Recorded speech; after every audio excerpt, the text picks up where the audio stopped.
ವರ್ಷ ಆಗಿದೆ. ಈ ಚುನಾವಣೆಯಲ್ಲಿ ನಾವು ಒಂದು ಮೊದಲೇದಾಗಿ ನನ್ನ ಸ್ವಭಾವ ಎಲೆಕ್ಷನ್ದಲ್ಲಿ ನನ್ನ ವಿರೋಧ ಅಭ್ಯರ್ಥಿ ನನಗೆ ಪ್ರಬಲ ತಿಳ್ಕೊಂಡು ಕೆಲಸ ಮಾಡ್ತೀವಿ. ನಾವು ಜನ ಜಾಸ್ತಿ ಕೊಡೋದು ಹೆಚ್ಚು ಒಬ್ಬಂಗಿಲ್ಲ, ಕಡಿಮೆ ಇದಾಯ್ತು ಏನು ಕುಗ್ಗೋದಿಲ್ಲ. ನಮಗಿಂತ ಪ್ರಬಲ ಅಭ್ಯರ್ಥಿ ನಾವು ಫೈಟ್ ಮಾಡೋದು. ಚುನಾವಣೆ ಯಾವಾಗಲೂ ಸೀರಿಯಸ್ ತಗೊಂಡು ಕೆಲಸ ಮಾಡ್ತೀವಿ. ಚುನಾವಣೆ ಜನರ ಆಶೀರ್ವಾದ ನಮಗೆ ಗೋಕಾಕ್ ಜನತೆ ನಮ್ಮ ಮೇಲೆ ಮಾಡ್ತಾ ನಮ್ಮ ಪೂರ್ಣ ನಂಬಿಕೆ ಇದೆ.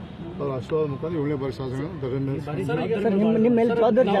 ತಾವು ನಾಮಪತ್ರ ಸಲ್ಲಿಸಿದ್ರು ಈಗ ತಮ್ಮ ಮಗನ ಇಲ್ಲ, ನಮ್ಮ ಮಗ ಕೊಟ್ಟದ ಗೊತ್ತಿಲ್ಲ. ನಮಗೆ ಕೊಟ್ಟಾರೆ, ಒಂದು ಪಕ್ಷದ ಡಮ್ಮಿ ಕೊಟ್ಟಾರೆ, ತಕ್ಕೋತಾರೆ. ಅರ್ಥದಲ್ಲಿ ವಿಶೇಷ ಇಲ್ಲ, ಒಬ್ಬ ಸಪೋರ್ಟಿಂಗ್ ಕೊಟ್ಟಿದ್ದಾರೆ. ಸರ್, ನಿಮ್ಮ ಮೇಲೆ ಈಗ ಜಾಸ್ತಿ ಜವಾಬ್ದಾರಿ ಇದೆ, ಯಾಕಂದ್ರೆ ಅತನಿ ಆಗಿರ್ಬೋದು, ಗ್ರಾಮೀಣ ಈಗ ಇವತ್ತು ಜಿಲ್ಲೆಯಲ್ಲಿ ನಾನೊಬ್ಬ ಸಾಮಾನ್ಯ ಕಾರ್ಯಕರ್ತ. ನಮಗೆ ದೊಡ್ಡ ನಾಯಕರು ನಮ್ಮ ಪಕ್ಷದಲ್ಲಿದ್ದಾರೆ. ಮತ್ತು 10 ತಾರೀಕು ಅಥವಾ 13 ತಾರೀಕು ನಾನು ಯಾವುದೇ ಸುದ್ದಿಗೋಷ್ಠಿ ಮಾಡೋಲ್ಲ.